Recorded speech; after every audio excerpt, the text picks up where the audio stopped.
नमस्ते सबैजनालाई। आज चाहिँ म बिहानको पूजाको लागि दुबो फुलहरू चाहिँ टिप्दैछु हैन।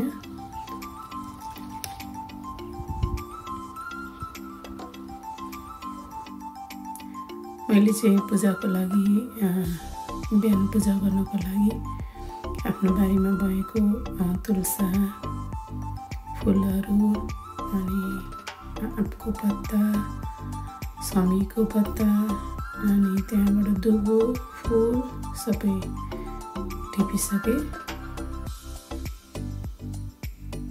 यति मजाले फुलेको छ अहिले चाहिँ मेरो बारीमा।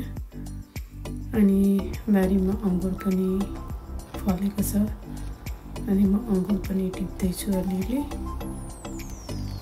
अनि त्यस्तै गरेर काँक्रा आफ्नै बारीमा छ अहिले हैन। अनि काँक्रा पनि प्रसादको लागि टिप्दैछु।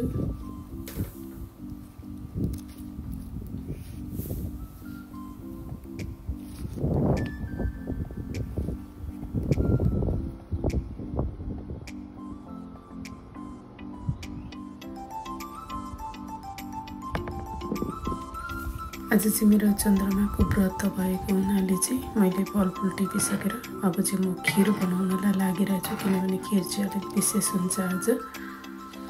अनि पूजाको लागि सबै कुराहरू मैले यहाँनिर तयारी गरेँ हैन। अब सेतो तिलको लड्डु अनि त्यहाँबाट खिर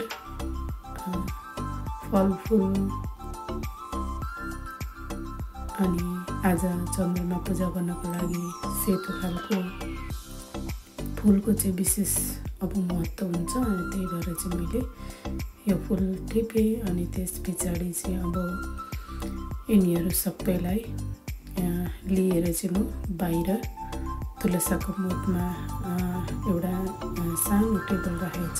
अनि त्यसमाथि चाहिँ सबै कुराहरू मैले यहाँनिर रेडी गरेँ।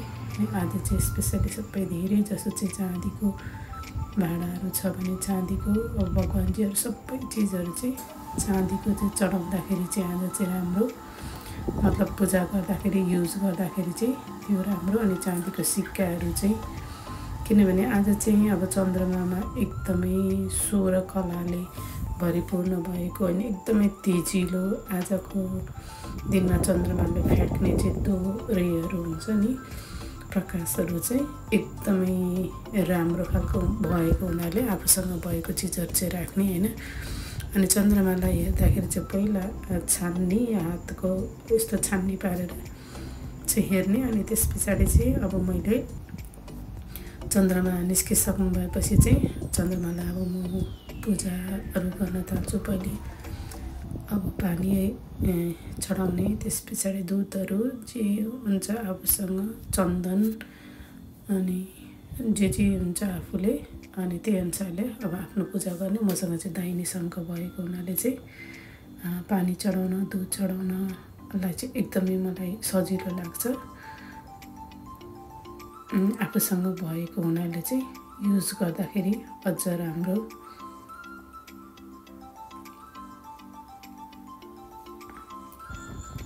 मैले चाहिँ यो पूजा गर्दाखेरि चाहिँ बेलुका साँझमा अब पुरै राति परिसकेको छ। अनि तुलसाको मोठ मुनि चाहिँ मैले त्यहाँनिर पूजा गर्नको लागि चाहिँ ठाउँ बनाएको छु हैन। अनि त्यहाँबाट चाहिँ चन्द्रमा पनि मजाले देखिन्छ। चन्द्रमालाई पूजा गरिसकेपछि चाहिँ अब मसँग केराको बोट पनि छ, केराको बोट मुनि तुलसा अनि साइडमा तुलसा पनि छ। अनि यिनीहरूलाई चाहिँ पनि अब विशेष आज चाहिँ अब पूजा गर्ने अनि भएको खिरहरू छुट्टै भगवानलाई चढाउने, तुलसा भगवानलाई चढाउने अनि आफ्नोलाई अनुसार आफूलाई जे जस्तो आउँछ त्यही अनुसारले पूजा गर्ने। अनि मैले यो पूजाहरू चाहिँ अब लगभग सकिन लाग्यो। एकदमै बातीहरू चाहिँ आज 16 सुते बाती बाल्ने हो हैन। मैले चाहिँ 16 सुते बाती भित्रपट्टि पूजा गर्ने ठाउँमा आफ्नो पूजा कोठामा बालिसकेँ। अनि बाहिर बाल्न लाग्दाखेरि चाहिँ एकदमै धेरै हावाहरू आएर चाहिँ त्यति राम्रो बत्ती बाल्न सकिनँ मैले। मलाई चाहिँ धेरै बत्ती बाल्न मन लागेको थियो आज खासमा चाहिँ।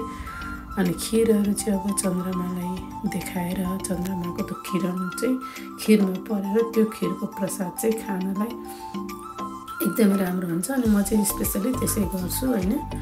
अनि जति हुन्छ जस्तो हुन्छ मैले चाहिँ आफ्नो अनुसारले आफूलाई आएको अनुसारले चन्द्रमाको पूजा सकेँ। अनि लास्टमा अब बत्ती अब बालिरहेको थियो अनि त्यो बत्तीलाई यसो चन्द्रमालाई देखाएर ओरेर अनि आफूले गरेको गल्तीहरू चाहिँ के छ त्यो चाहिँ माफी मागेर मेरो पूजा आजको चन्द्रमाको व्रतको पूजा सक्यो। अब यो खिर चाहिँ हामी प्रसाद खानलाई लग्यौँ भित्र।